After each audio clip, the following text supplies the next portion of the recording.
The White House is expected to announce tomorrow that COVID vaccinations will be required for all federal workers. Those who refuse will have to undergo regular virus testing. Today, the CDC director posted this on social media, quote, COVID-19 cases have increased over 300% nationally since June 19th. The highest spread of cases and severe outcomes is happening in places with low vaccination rates and among unvaccinated people. This afternoon, during a visit to Pennsylvania's Lehigh Valley, the president issued a plea to Americans who are holding out on getting their shots. We still have a lot of people not vaccinated. The pandemic we have now is a pandemic of the unvaccinated. So please, please, please, please, if you're not vaccinated, protect yourself and the children out there. Reuters reports the White House has also mandated masks at federal buildings in COVID hotspots. The CDC says nearly 67% of U.S. counties have substantial or high transmission rates, up from 63% just yesterday. And today, the agency issued another change in guidance for the fully vaccinated. The CDC now recommending they get tested after exposure to someone with COVID, even if they don't show any symptoms. Previously, the CDC said fully vaccinated people did not need to be tested after exposure unless they did experience symptoms.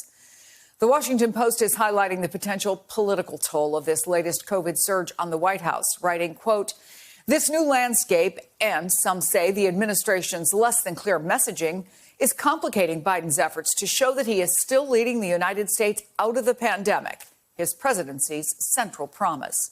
Some Republicans are speaking out, slamming what they say are shifting messages, especially about masks for fully vaccinated. It's confusing. They're sending mixed messages constantly. It's contradictory. I think it sets us back in what we're trying to do with encouraging people to get vaccinated. They're not really forthcoming on a lot of data that they're using to make this change in the guidance. On Capitol Hill, Republican Congressman Chip Roy of Texas lashed out after a mask mandate was reimposed for the House of Representatives. Well, which is it? Vaccines or masks? Do the vaccines work or they don't work? Do the masks work so they don't work? I'd like to know which it is. Or are they just going to go around poking people saying you must take a vaccine? Lisa Lerer, the president is expected to require vaccines or testing for those who won't get vaccinated for federal workers. Look, more than a few folks have made it clear they're already angry about the CDC's new guidance on masks for people who are vaccinated. Is this where the White House thought they'd be at this point in the summer? How worried are they about this surge? Well, it's certainly not where they want to be, at least not politically or, from a public health standpoint. Let's not forget that earlier this month, the White House basically all but declared victory on the virus. They had that big July 4th event at the White House, and they really gave the American public a sense that things were moving forward. And now I think there's a sense that the country's backsliding. Masks are back. There's a lot of talk of mandates, although that's a word we will not hear the White House use. It's something that's happening in a lot of private companies and some local jurisdictions like New York. And I think there is some frustration among, the American public. Certainly that's a frustration that the Republicans are trying to stoke at this sense that the country, is not continuing this upward trajectory of moving out of the virus. Now, look, is this the White House's fault? Not exactly, right? This is how pandemics can go, particularly when vaccination rates haven't quite gotten as high as the White House would like them to be. And we know that a large percentage of unvaccinated people do lean Republican. So the White House doesn't carry the same sort of weight, potentially convincing those voters as they do with other voters. But it's not the position they want to be in. And I think there is some concern among allies of the White House that there could be some backlash or some frustration among voters if Biden can't deliver on really the central promise of his campaign, which is to move the country out of this pandemic. Yeah, and it's reopening some of these old wounds, Phil Rucker, the House Speaker and the Minority Leader now openly sniping about the mask guidance. Kevin McCarthy tweeted this last night. Make no mistake, the threat of bringing masks back is not a decision based on science, but a decision conjured up by liberal government officials who want to continue to live in a perpetual pandemic state. So then today, Speaker Pelosi and McCarthy had this back and forth. The mask mandate, Speaker Pelosi, any response to the backlash? for the response? That's the purview of the Capitol physician, the official capacity mandate from him. I have nothing to say about that except we honor it. Leader McCarthy says it's against the science. Let's talk about the science. We are vaccinated. We're not a hot spot, but they're forcing you to wear a mask, not in the Senate, but in the House. This is just about more control. Oh, Phil Rucker, I mean, does it seem that we're even more at risk now than, say, a year ago of allowing the politics of all this to keep us from actually doing what needs to get done to stop the spread? How ugly is this going to get? Well, Chris, it's already pretty ugly, as the video you just showed makes clear. And this is a very political issue right now. You know, the COVID response, and especially the issue of whether to require people to wear masks, has been political from day one because President Trump last year, when he was in office, made it political and of course, tried to convince his supporters that they didn't have to wear a mask. And now you fast forward to the moment we're in right now, and the data are very clear. The data show that one of the reasons why we're seeing this surge in COVID infections is because so many people in Republican-leaning states have been reluctant and resistant to getting the vaccine. That's according to the CDC officials and to the data that they're analyzing. And so the Biden administration, as well as state and local jurisdictions all around the country, are grappling with how to deal with this outbreak of COVID infections and how to keep people safe if all of the American citizens are not going out and getting vaccinated, which is the reality that we're in right now. And it's going to be a political football, I think, for these politicians.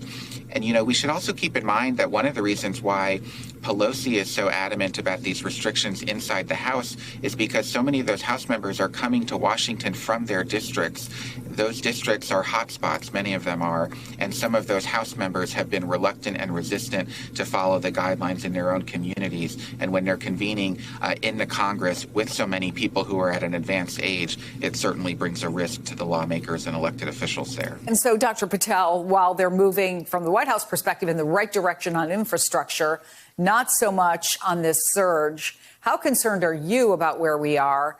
And while the vaccinated wait for the unvaccinated to get their shots, whenever that might be, is one part of the answer maybe what Pfizer is now saying, that a third dose of its COVID-19 vaccine can strongly boost protection against the Delta variant? Yeah, Chris, to that point, Pfizer had some data that they released during their earnings report, not the full data, suggesting that that third dose could really just amplify the immunity that people who have had doses 1 and 2 have. That's very nice for a talking point, but to be candid, Chris, not the entire country hasn't had Pfizer. You have about 13 million people that got Johnson & Johnson who feel like they're left in a corner. And you have, as you mentioned, a White House that's trying to literally kind of put one foot on the dock and the other on the boat and probably another foot somewhere else. So it's incredibly complex. One thing I've seen is that the CDC's messaging has been they're trying to communicate nuance, substantial, high transmission, wearing a mask in certain situations, K through 12.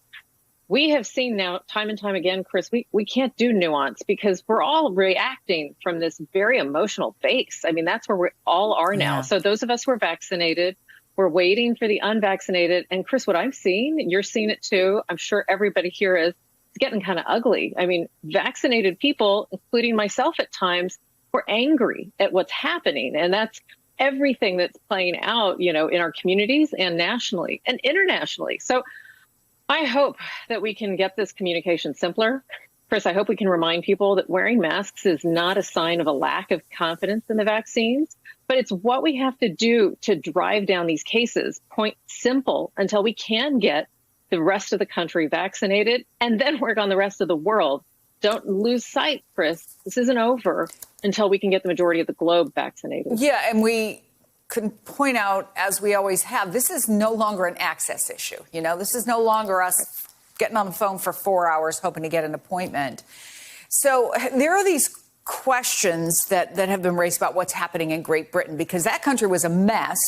And now the Washington Post reports that maybe Britain has reached an immunity threshold because more than 70% of adults here are fully vaccinated, but 88% have had a first dose, one of the best vaccine uptakes in the world. So I'm wondering, as you look at the numbers from the UK, if there's something we can be learning from them. Yeah, Chris, we can always learn. Look, and one note of, when the UK decided to do that first dose and delaying the second dose, a number of people, including myself, were concerned and critical of that approach because we knew we had enough vaccine to give people 2 doses at the scheduled times according to the trials. What you're pointing out, Chris, is there's something about that one dose that gave them this opportunity to have a huge amount of uptake. But Chris, honestly, they also went through their struggles with Delta, with Alpha, and had it just weeks before us. And what they did do was pretty restrictive. They actually restricted movements and did a lot of things that I think we're right now not even close to doing, limiting indoor capacity. So you have to take into consideration that, yes, what we can learn from them is that if you can get a first dose in as many people as possible, that creates some wall of immunity, but it's not the only one. And to your point, you really do need to have 2 doses. And you have to ask, there's a difference between having a country that has a national health system and can have a better, accurate way of monitoring who's not getting vaccinated and potentially why. Not big government, but it's more of a centralized way of trying to understand where your gaps are. We don't have that in the United States, and we might be seeing the repercussions of it.